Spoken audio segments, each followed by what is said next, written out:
Donc, connectez-vous, connectez-vous. Je ne vois pas beaucoup d'engouement au bout. Allez-y, connectez-vous. On va commencer bientôt. OK? On va commencer bientôt. J'attends que les gens se connectent. Vraiment, connectez-vous parce que l'histoire que je vais vous raconter aujourd'hui, là, quand j'ai vu ça, quand j'ai lu ça, je me suis dit, quoi? Est-ce que ça existe? Comment quelqu'un peut faire ça, Seigneur? Comment les êtres humains, qu'est-ce qui se passe sur cette terre? Hein? On a l'impression que plus on avance dans la vie, plus ça va mal. Quand je dis ça va mal, c'est pas seulement au niveau de la guerre. Ça va mal au niveau des mœurs. Ça va mal au niveau des valeurs. Ça va mal au niveau de ce qui est attendu. Vous comprenez? Ça va mal et ça va mal. Est-ce que c'est parce que ça va mal que nous, on va commencer aussi à faire comme tout le monde? Non. Vraiment, l'être humain doit quand même souvent se faire une petite gêne quand tu dois poser certains gestes, ok? Voilà. Donc, connectez-vous, connectez-vous. L'histoire d'aujourd'hui, ça s'est passé au Brésil. Au Brésil. Quand on dit que souvent, quand tu vieillis, tu te dis que tu vas vivre avec l'enfant de ta soeur, tu vas vivre avec l'enfant de ton frère, tu vas vivre avec un de tes enfants. Il y en a qui n'ont pas eu la chance d'avoir des enfants. Ok? Quand tu n'as pas eu la chance d'avoir des enfants, bien il y a même des hommes qui ne se sont pas mariés. Ça existe. Alors, les hommes qui ne se sont pas mariés à leur vieillesse, souvent, ils vont aller vivre soit avec les enfants de leur sœur, soit avec leur sœur. Vous savez, c'est comme ça dans les pays du tiers-monde. Le Brésil fait partie d'un pays du tiers-monde, donc ils ont quand même les mêmes valeurs que nous, les Africains. C'est-à-dire que les personnes âgées vont toujours terminer leur vie chez l'un des proches. Ok? Alors, c'est comme ça l'histoire de cet oncle-là. Donc, il vivait avec sa nièce, l'enfant de sa sœur. Ok? Il vivait avec sa nièce. Cette nièce-là, qu'est-ce qui s'est passé? Elle arrive à la maison, elle s'aperçoit donc que son oncle est décédé. Son oncle est décédé. Le monsieur, devait avoir entre 60 69 ans, je pense. Elle découvre que son oncle est décédé. Vous savez ce qu'elle a fait?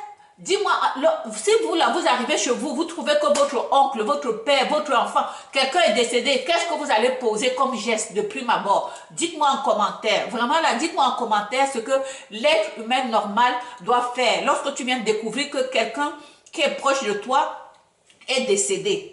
La première chose que tu vas faire, c'est quoi? Donc cette nièce-là, où elle vivait même de l'argent de son oncle, ok? Elle arrive, elle trouve que son oncle est décédé. La première chose qu'elle a fait, c'est quoi? Elle va porter le cadavre de son oncle. Le pauvre homme était déjà rigide. Elle a forcé, elle a assis dans un fauteuil roulant. Écoutez très bien. Elle l'assoit dans un fauteuil roulant. Vous savez que quand quelqu'un décède, le corps devient rigide. Alors l'oncle était rigide, c'est comme une barre de fer dans le fauteuil. Et elle le couvre, elle l'habille, elle l'amène à la banque. Elle l'amène directement à la banque. Elle arrive à la banque, donc elle va au guichet. Donc là-bas, il faut aller au guichet, c'est pas comme les guichets automatiques. Ok? Donc elle va au guichet où il y a encore des gens qui parlent. Elle s'en va au guichet avec le cadavre. Son oncle est là, il a l'air normal, hein. Vous savez souvent, si vous avez déjà vu des cadavres, vous n'allez pas être surpris. Donc, l'oncle était là, elle l'amène à la banque, il est comme ça devant le fauteuil, et le gars qui travaille au guichet, ils sont là, ils attendent, on lui donne le papier pour que l'oncle signe. Elle sait très bien que l'oncle est déjà décédé. Mais vous savez ce qu'elle a osé faire? Écoutez ce qu'elle dit à son oncle. Elle dit, attendez, je vais vous lire ce qu'elle a écrit. Elle dit à son oncle, oncle, signe parce qu'on attend. Tu ne vas pas retourner à l'hôpital, hein, signe mon oncle, signe. Elle sait bien qu'il est décédé. Et elle prenait le stylo. Donc, elle aurait voulu, donc je pense que si elle savait comment son oncle signe, je ne sais pas si elle était d'abord normale. Ou bien si elle pensait vraiment qu'il est décédé comme ça, qu'il va se réveiller. Je ne sais pas. Dites-moi en commentaire ce qui s'est passé dans la tête de cette femme-là. Alors, et puis les oncles, les gens de la banque ont commencé à se parler, donc les autres sont venus se mettre là au guichet, et elle forçait son oncle, elle disait, signe vite, il ne faut pas trop faire perdre le temps aux gens, signe vite. Elle sait que son oncle est déjà mort, Elle a vu qu'il ne respire plus. Elle l'amène à la banque pour signer l'argent. Comment un cadavre va signer un papier pour retirer l'argent? Elle voulait retirer 3 000 euros. C'est ça qui était marqué. Elle voulait retirer 3 000 euros. Alors quand on lui a dit, ok, les gens là-bas n'ont pas remarqué. Oui, c'est que les gens ont... je pense que les gens de la banque ont remarqué, mais ils voulaient voir jusqu'où elle pouvait aller. Donc, à un moment donné, donc, quand ils ont vu que c'était un stratagème, alors il y a l'un d'eux qui est parti par derrière, donc ils ont appelé l'ambulance. Ils ont dit à la femme, on pense que ton oncle ne va pas bien, on va appeler l'ambulance. Elle a dit, non, non, non, non, non, c'est correct, il fait souvent ça, ce n'est pas nouveau ça, c'est un comportement habituel chez mon oncle. Mais comme l'oncle ne bougeait pas, l'oncle ne réagissait pas, l'oncle, il n'y avait aucune réaction, ils ont dit, vous savez quoi, on va quand même appeler l'ambulance. Ils ont appelé l'ambulance et ils ont expliqué à l'ambulance. Et vous savez que généralement, quand l'ambulance vient dans des situations comme ça, la police est aussi avisée. En tout cas, nous ici au Canada, chaque fois que tu appelles l'ambulance, ok, si tu ne précises pas que la police ne vient pas, la police accompagne aussi souvent, ok. Donc, ce qui arrive, c'est que la police est arrivée en même temps. Et c'est comme ça que la fille a été arrêtée. On a vu que là, la police, quand l'ambulance est venue, avec le médecin, le pire c'est qu'on a déplacé l'ambulance et les médecins. Excusez-moi, madame, vous pouvez mettre le portrait du... Oh mon Dieu. Mais, comment, bon, je vais te répondre après. Il y a quelqu'un qui me dit ici, Noélima Bit, là, elle me dit pourquoi dans mon tableau, j'ai une blanche dans mon tableau. Noémie, j'ai un tableau, c'est un tableau que j'ai depuis ma soeur. Ça ne veut pas dire que c'est pas avoir... chez moi, tu vas trouver tout ça. Si ça me plaît, je vais l'acheter. Ok. Donc, c'est ça. Donc, alors là, j'ai été interrompue. Là, maintenant, quand le médecin qui est venu avec l'ambulance a donc examiné l'oncle en question, il s'est rendu compte, c'est là qu'il a dit que le monsieur était décédé depuis plusieurs heures. Donc, ce n'est pas un décès d'il y a 1 heure là. Donc, la fille, parce qu'elle était sortie, quand elle est venue, elle a trouvé que son oncle est mort. Elle s'est dit, il faut que j'aille prendre mon pactole rapidement, il faut que j'aille retirer l'argent maintenant, avant que la famille ne soit au courant. Sinon, je vais avoir rien probablement. C'est pour ça qu'elle s'est dit, je vais l'amener à la banque pour retirer l'argent. Mais je ne sais pas comment elle pense qu'elle pouvait retirer l'argent comme ça, si ce n'était pas le guichet, si elle n'avait pas tout préparé avant. Ok?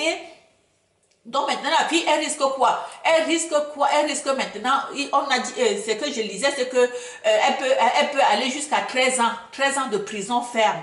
Parce que qu'est-ce qu'elle a fait? On va dire qu'elle a fait le cadavre. Les motifs, c'était quoi? Tentative de vol, ok? Tentative de vol, elle n'a pas respecté le cadavre. Et puis, elle avait 3 chefs d'accusation qui vont escroquerie. Tentative de vol, escroquerie et atteinte à l'intégrité d'un cadavre. Voilà les 3 chefs d'accusation qui vont être portés contre elle. Et là, ça m'amène maintenant à un sujet de discussion. Je vous demande de participer au débat si vous avez déjà vu ça. Moi, je me rappelle des choses que j'ai déjà vues. J'ai vu avec mes yeux, ok? Ça, c'était en Afrique, quand j'étais en Afrique. Ok, il y a de cela très longtemps, il y a un monsieur qui vivait dans le village où il y avait ma grand-mère. Ce monsieur-là avait l'argent. Vous savez, souvent dans les villages, les gens gardent l'argent, ils cachent dans la maison. Les gens ils ne vont pas à la banque. Ok, ils mettent l'argent sous les matelas, ils ouvrent même le matelas, ils enfoncent l'argent dedans, ils ne connaissent pas la banque. Mais tout le monde savait dans le village que ce monsieur-là avait beaucoup d'argent. Ok, alors ce monsieur-là, il avait plusieurs femmes. Il était un polygame. Il avait au moins 8 femmes. Lui, il était le champion. Il était le champion. Alors, donc, quand il a simulé sa mort, parce qu'il se disait, parce que ce monsieur qui était malin, et il savait que les femmes qu'il avait, parce qu'il avait des jeunes femmes, il avait toute catégorie de femmes, et il savait déjà que ces femmes-là ne l'aimaient pas pour lui-même. Les femmes venaient vers lui pour son argent. Alors, il a voulu donc voir, il a voulu tester ces femmes-là et voir jusqu'à quel point, et surtout savoir laquelle l'aimait vraiment. Alors, il a simulé sa mort. Écoutez-moi bien, il a simulé sa mort. Croyez-moi ou non, la femme que lui, il pensait que c'est son cœur. La femme que lui, il pensait que c'est sa préférée, parce que dans les relations, tu as toujours ta préférée, ok? La préférée, là, lorsqu'elle est venue, elle s'est rendue compte. Quelle est votre opinion sur les petits... Oh mon Dieu, je ne vais pas parler de ça maintenant. Attends. Mais attends d'abord. Attends, je vais répondre ici parce qu'il y en a qui me demandent. Il y a Raya qui demande si la femme n'a pas tué son homme. Non. Mais pour le moment, on n'a pas dit qu'elle a tué. tout pour le moment, ce qu'on a trouvé, c'est que le corps, on n'a pas dit qu'il y avait elle n'était pas accusée de meurtre. Elle a accusé vraiment d'escroquerie. Elle a accusé de que elle n'a pas respecté l'intégrité d'un cadavre. Elle est accusée de tentative de vol. C'est ça les trois motifs. Donc, on n'a pas accusé que c'est elle qui a tué son oncle. Ok? Donc, l'histoire de ce papa-là en Afrique, il avait simulé sa mort pour voir si sa femme l'aimait, si sa femme qu'il avait aimée, sa dernière femme. Vous savez que les hommes, quand ils ont plusieurs femmes, la dernière est toujours la préférée généralement. Ok? Alors, il a fait ça. Et la femme, quand il est décédé, il était surpris de constater qu'il était couché là. Je dis, et comme ils sont même pas malins, si tu penses que quelqu'un est décédé, regarde au moins si la personne respire. Moi, je pense que ces gens-là ils n'ont pas touché pour voir s'il y a encore le pouls. Ils ne savent pas ça.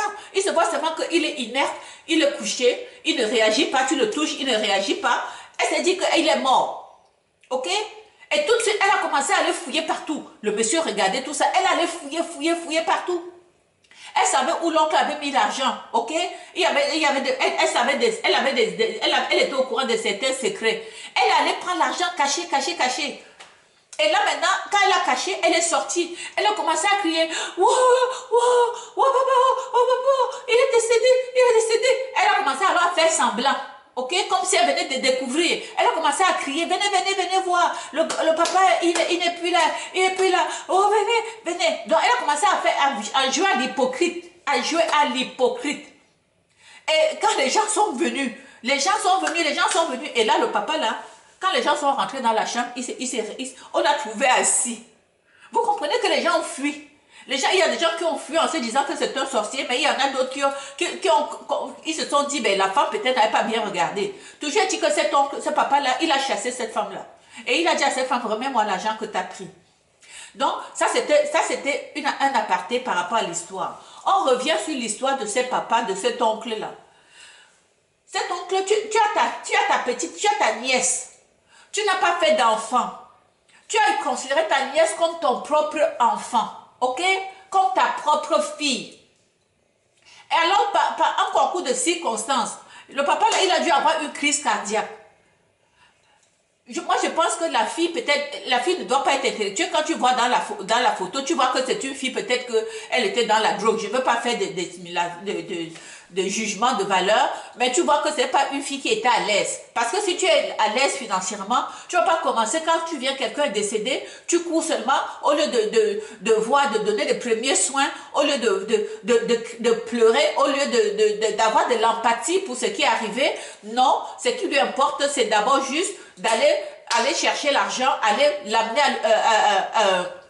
il faut tapoter, s'il vous plaît. Donc, de l'amener seulement pour aller chercher l'argent à la banque. Tu ne peux pas aller à la banque chercher l'argent si tu n'avais pas la signature. Parce que si c'est quelqu'un qui avait la signature de ce monsieur, elle serait allée retirer l'argent parce que plusieurs personnes font ça. Hein? Tu as la signature de quelqu'un, tu as le mandat. Quand la personne décède, tu vas juste prendre ton argent.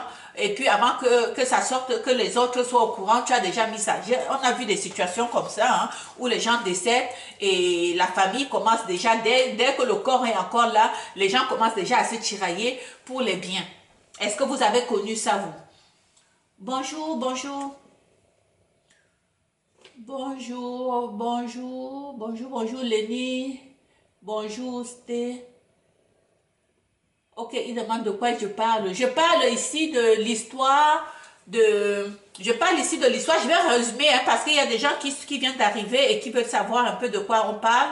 Aujourd'hui, je vous parle de l'histoire, une histoire qui s'est passée au Brésil, ok? C'est une femme, ok? Elle vivait avec son oncle. Et son oncle est décédé. Elle a trouvé que son oncle est décédé. Au lieu de donner les premiers soins à son oncle, elle a vu que le oncle était vraiment décédé, il n'y avait plus rien à faire. Elle a tout de suite eu une idée pour elle, c'était une idée géniale. Son idée géniale, c'était quoi? C'était que il faut que je l'amène à la banque pendant qu'il n'est pas encore vraiment raide. Comme ça, il va signer. Je ne sais pas si elle pensait qu'il peut signer. Elle dit, elle va aller simuler la signature. Elle va tenir sa main comme si c'était lui pour l'aider à signer. Effectivement, quand vous voyez dans l'image, elle essayait de tenir le stylo, elle prenait le bras de son oncle, elle met comme ça, Le bras ne bouge pas là, mais c'est elle qui bougeait la main, ok? Donc il n'y avait pas de réaction. Alors les gens, les gens qui sont à la banque ont remarqué qu'il y a quelque chose qui ne marche pas. Ils ont constaté qu'il y a quelque chose qui ne marche pas. Cette fille-là, elle est en train il y a une tentative de vol là dans cette histoire. Et c'est comme ça qu'ils ont appelé. Ils ont d'abord dit, on va appeler l'ambulance pour venir. Ok? Ils ont appelé l'ambulance. Et même quand ils voulaient appeler l'ambulance, la femme ne voulait pas qu'on appelle l'ambulance. Elle a dit non, non, non, il ne faut pas appeler l'ambulance. C'est comme ça dans les habitudes de mon oncle. Il fait souvent ça. Il ne faut pas appeler l'ambulance. Ils ont dit non, mais non, il est malade. On ne peut pas laisser quelqu'un comme ça. Hein? Si vous dites que c'est dans ses habitudes, mais nous, on ne peut pas laisser ça. Et là, ils ont appelé, l'ambulance est arrivée avec le médecin. L'ambulance vient avec le médecin vient, et les gens viennent dans l'ambulance, ils courent vite, ils croient qu'ils sont dans une situation d'urgence. Mais ils arrivent, le médecin examine le monsieur, il constate que le monsieur, il est mort. Et pas seulement mort d'une minute. Il a, d'après ce qu'il a constaté, la rigidité et tout ça, il a établi l'heure de décès à plusieurs heures même avant son arrivée à l'hôpital. Ok? Et la police a tout de suite arrêté la fille. Ok? Donc, elle sera donc poursuivie, elle va être jugée, hein, elle va être incarcérée et elle va être jugée pour escroquerie, tentative de vol, et puis non-respect, hein, pour l'intégrité d'un cadavre. Vous savez que quand quelqu'un décède, le corps, tu ne peux pas aller commencer à faire ce que tu veux. Je sais que nous, en Afrique, souvent, j'en ai vu, hein, ça aussi j'en ai vu, si par exemple, parce que souvent pour transporter le décès, pour transporter un corps et amener, parce que chez nous, les corps, lorsque quelqu'un décède, on l'enterre au village, ok? Généralement, on n'enterre pas dans les grandes villes. Et la plupart des gens ont leur chalet et on les enterre plutôt dans le chalet. Et souvent, pour éviter les contrôles donc en route, qu'est-ce que certaines personnes vont faire? Ils vont asseoir la personne vraiment ils vont l'asseoir et les vraies personnes vont être à côté, le cadavre est au milieu, on l'habille et on l'assoit au milieu, on le serre comme ça, comme si c'était une personne normale pour éviter les tracasseries de la police et puis pour l'amener au village. Ça, ce sont des choses que j'ai vu faire. Okay? Et ça, ce n'est pas quelque chose à faire, par exemple. De faire ça, je sais qu'on fait ça en Afrique, mais on ne doit pas faire ça parce que le cadavre ne doit pas être considéré comme un objet qu'on peut manipuler. C'est vraiment, leur cadavre il faut le manipuler avec respect. Ok? Donc c'est pour cette raison que la fille, elle est arrêtée aussi pour ça. Ok? Donc voilà. Ok. Ok. Bonjour, bonjour. Je fais ça pour voir. Ok, bonjour Nini, bonjour. Alors, pour ceux qui viennent d'arriver, c'est toujours dommage parce que je vais toujours répéter pour un peu mettre les gens au courant de l'histoire d'aujourd'hui. Notre histoire d'aujourd'hui, c'est une histoire qui va vous faire dresser les cheveux sur la tête. Ok, les cheveux vont être dressés comme ça là. Ok, pourquoi? Parce que c'est une jeune fille qui vit avec son oncle. Son oncle est décédé. Au lieu de s'occuper du corps de son oncle, au lieu de demander de l'aide, hein, de voir peut-être si on peut le réanimer, non. Elle dit non, non, non, non, non. Je vais aller plus loin que ça. Je vais aller voir s'il n'a pas l'argent à la banque. Je sais qu'il avait l'argent dans son compte. Je m'en vais chercher ma part avant que les gens m'arrêtent. Je m'en vais chercher ma part vite. Et sauf que elle n'avait pas la signature pour aller dans le compte. Donc, elle n'avait aucun moyen d'aller à la banque autrement. Il fallait qu'elle parte avec l'oncle en question. Et l'oncle est déjà décédé, il ne peut plus réagir. Alors, elle l'assoit dans un fauteuil roulant. Elle l'habille, elle la met dans un fauteuil roulant à la banque. Elle savait où est la banque. Et elle va à la banque, elle va au guichet. Hein, le guichet, pas le guichet automatique, non. Elle va vraiment devant le guichet. Et elle dit à la banque, je suis avec mon oncle, il veut retirer l'argent. Et on vient alors maintenant pour servir l'oncle. On donne le papier, le document qu'il faut signer pour retirer l'argent. La fille, elle complète ça au nom de son oncle. Arrivé maintenant au moment de la signature, l'oncle, il est mort, il ne peut pas signer. Et elle dit, oncle, signe, on t'attend pour signer. Mais elle sait qu'il est mort. Pourquoi elle commence à parler comme s'il écoutait? Elle Elle dit, ne nous fais pas perdre le temps. Oncle, signe, on t'attend, signe. Mais là, les gens de la banque disent, mais madame, il ne réagit pas, il doit être malade. Elle dit, non, il fait souvent ça, c'est pas nouveau, ça, c'est son comportement. Mais les gens de la banque, mais c'est bizarre, tu vois qu'il va pas bien. Dans ce cas, il va pas bien, il faut appeler l'ambulancier. Elle dit, non, il va revenir, il fait souvent ça. Non, malgré ça, ils ont appelé les ambulanciers, ils ont dit non, on peut pas laisser, on va pas laisser ça, il n'est pas bien. Ils ont appelé les ambulanciers et pendant qu'ils ont appelé les ambulanciers, ils ont aussi avisé la police parce qu'ils ont commencé à soupçonner qu'il y avait quelque chose qui n'allait pas. Et c'est comme ça que quand les ambulanciers sont arrivés, là, le médecin qui était dans l'ambulance a examiné l'oncle qui était assis dans le fauteuil. Il a touché l'oncle, il a vu qu'il était raide, donc il était déjà décédé. Il était décédé, donc la femme faisait semblant. Elle savait qu'il faisait semblant. Elle savait qu'il était déjà mort, mais elle a fait semblant comme s'il était plutôt malade, comme s'il avait un malaise. Elle l'a amené à l'hôpital, elle l'a amené à la banque pour toucher l'argent. Donc elle voulait escroquer, elle voulait voler l'argent dans le compte de son oncle qui est décédé. Ok? Elle pensait que ça va être facile pour elle. Elle pensait qu'en venant avec lui, en faisant semblant qu'il est seulement assis, qu'il ne va pas bien, on va lui permettre de scier au nom de son oncle. La banque a dit non. S'il ne peut pas scier, vous ne pouvez pas scier. Ok? Et c'est comme ça que la police a attrapé la femme. Ok? Et elle risque jusqu'à 13 ans de prison. Hein, parce qu'au Brésil, le maximum, c'est 13 ans de prison quand tu fais ça. Parce qu'elle a 3 chefs d'accusation contre elle, tentative de vol. Tapotez, s'il vous plaît, tapotez. Il paraît qu'il faut tapoter sur TikTok. Pour ceux qui sont sur TikTok, il faut tapoter. Sinon, ça va s'arrêter. C'est trop compliqué sur TikTok. Donc, elle est accusée de tentative de vol, escroquerie, hein, et manque de respect pour l'intégrité d'un cadavre. Ok? On ne fait pas ça. On ne fait pas ça. À quel point l'argent, est-ce que l'argent est devenu le centre de la vie au point où les gens n'ont plus aucune valeur? Les gens n'ont plus de valeur. Les gens, c'est que, moi je dis toujours même, dans la vie même, si tu aimes quelqu'un, si tu t'entends bien avec quelqu'un, ne prête pas son argent, ne traitez pas argent. Et si tu dois traiter argent avec quelqu'un que tu aimes, il faut que ce soit officiel, légal et tout. Il ne faut pas aller dire que c'est, oh, tu es mon ami, on n'a pas besoin de faire ci. Non, ça va mal se passer, hein. L'argent, s'il y a quelque chose qui sépare les familles, qui sépare les êtres humains, c'est l'argent. Et si tu aimes quelqu'un, ne traite pas argent avec la personne. Je vous jure. Je vous jure. Même les gens qui choisissent ensemble d'aller faire des affaires ensemble, de se mettre ensemble pour faire l'entrepreneuriat, quand vous faites votre entrepreneuriat ensemble, il faut que vous soyez clair depuis le début et vous faites comme si vous ne vous connaissez pas. Donc, il faut être le plus objectif possible.